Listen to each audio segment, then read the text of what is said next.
చేసి ప్రతి ఇంటికి నల్లా పెట్టి మంచినీళ్ళు ఇయ్యకపోతే మల్ల తేపకు నేను నిలవడం ఓట్లు అడగం అని చెప్పిన ముఖ్యమంత్రి ఎవరన్నా చూసినామా?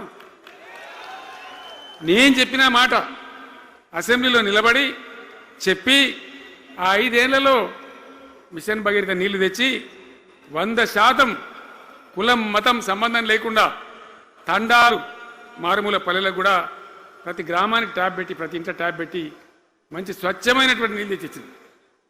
5 ఏళ్ళు నడిచింది, నడవలే. మిషన్ భగీరథ నీళ్ళు పుష్కలంగా రాలే, ఏమన్నా రాలేదా? వచ్చినాయా? మరి ఇప్పుడు ఏం రోగం పుట్టింది నాకు అర్థం కాదు.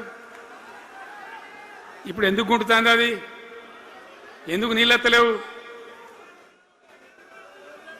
వస్తున్నాయా ఇప్పుడు? మరి ఏం చేయాలా? లాగులు వలిగేదాకా చంపాలే. మంచి మాట కాకపోతే ఏం చేస్తారు? మంచిగా కట్నే ఇల్లు పెట్టిపోయి కదా, 5 ఏళ్ళు నడిచింది కదా, మరి మీకేం బీమారీ వచ్చింది నాకు అర్థం కాదు. ఇంత పొడుగు మాటలు మాట్లాడుతుందా? అడ్డం పొడుగు మాట్లాడుతుందా?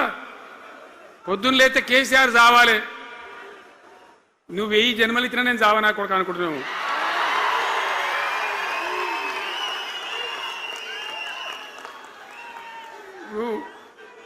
ఉట్టి మీద దాచిపెట్టింది.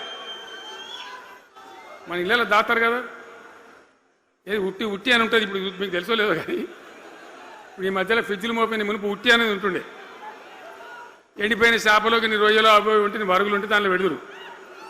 పిల్లికి అందదా ఉట్టి, కింద కూసుకొని శాపం పెడతా ఉంటుంది, తెగాలే పడాలి తెగాలే పడాలి. పిల్లి శాపానికి ఉట్టి తెగుతుందా? మరి విధవారు కేసీఆర్ రావాలంటే కేసీఆర్ దత్తడా? మీ దీవెన మీ ఆశీర్వచనం ఉంటే జీవన్ రెడ్డి గారు అన్నాడు, నాకు 75 ఏళ్ళు వచ్చినాయి. జీవన నేను చెప్తున్నా, నాకు కూడా 72 వచ్చినాయి. నీ వెనకనే నేను కూడా లైన్లోనే ఉన్నా. నేను ఒక్కటే మాట చెప్తున్నా, ఈ మా దేశభక్తి శ్రీనివాసేమో నాకు ఇంత పెద్ద కట్ట రాసి ఇచ్చాడు, నువ్వు మాట్లాడాలి ఇవన్నీ. అవన్నీ కాదు. ఇక్కడ దరిద్రం పోయేదాకా,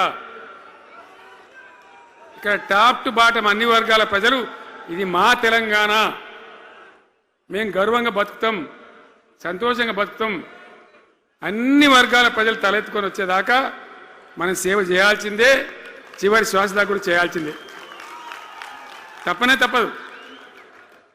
బ్రహ్మాండంగా ముందుకు తీసుకొని పోవాలి. మీరు కూడా నాకు 75 వచ్చింది కాదు, ఇవాళ మీరు 50-25 ఏళ్ళు తగ్గిపోయింది మీ వయసు. అంత యువకునిలాగా అంత ఉత్సాహంగా ముందుకు దూసుకొని పోదాం. తెలంగాణ ఎట్లా మంచి దాని సంగతి చూద్దాం. ఇప్పుడు అన్నీ ఒక పొదరిల్లాగా చేసినాం.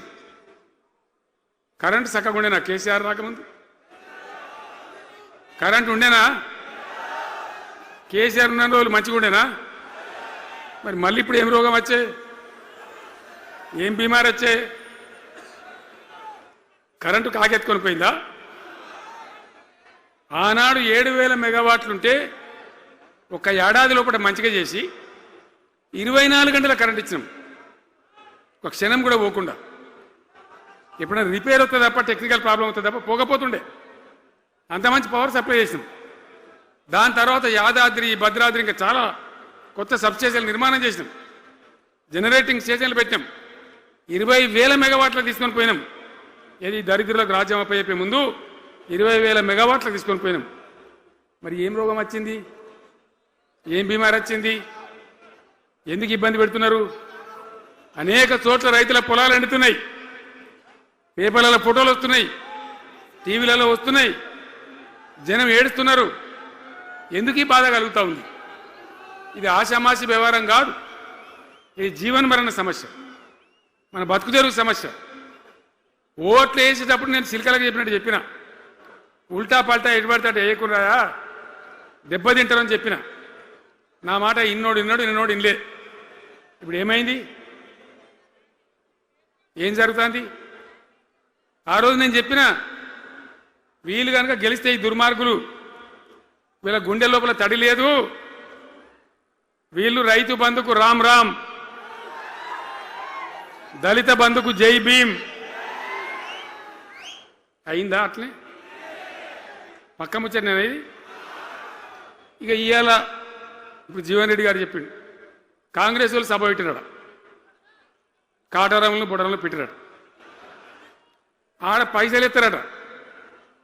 ఇది ఒక్క తేపకేసే రైతు బంధు నెలకొక ఇస్తా,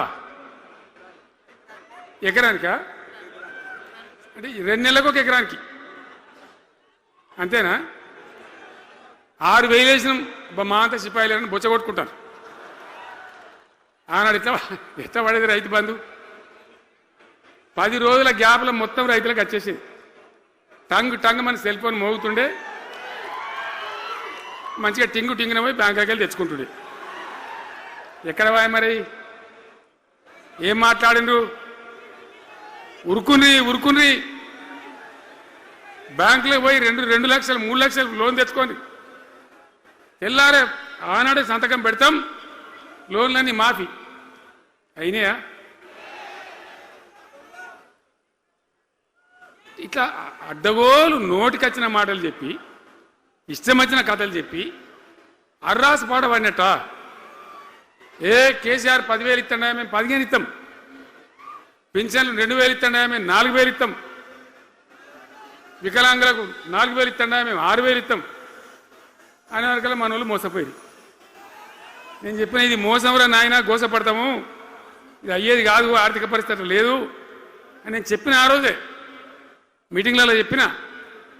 కానీ కొద్దిమంది ఆశపడితే ఏమైంది? 1.7%తో బీఆర్ఎస్ ఓడిపోయింది. మనం కూడా 39-40 ఎమ్మెల్యేలు గెలిచినాం, ఇంకో 10 మంది కొద్ది తేడాతోనే ఓడిపోయింది.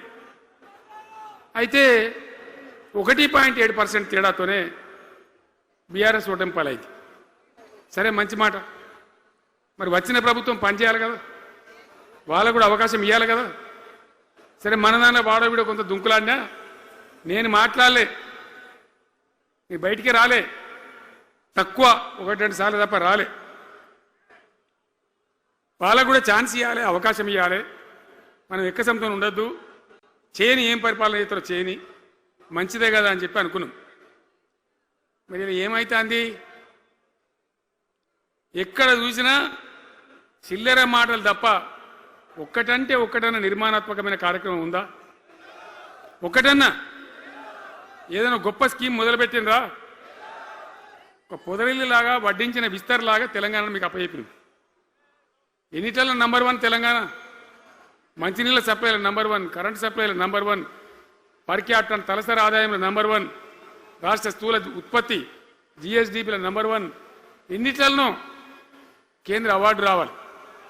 అంత బాగా చేసిన తెలంగాణ 2.5 ఏళ్లలో ఇలా ఎవ్వని మాట్లాడించిన రైతులను మాట్లాడితే గొడవ వైడుతున్నారు. నాశనం అయిపోయిందన్న, చెడగొట్టుకున్నాం, మా చెప్పుతో మేమే కొట్టుకుంటాం ఓటును వాళ్ళు.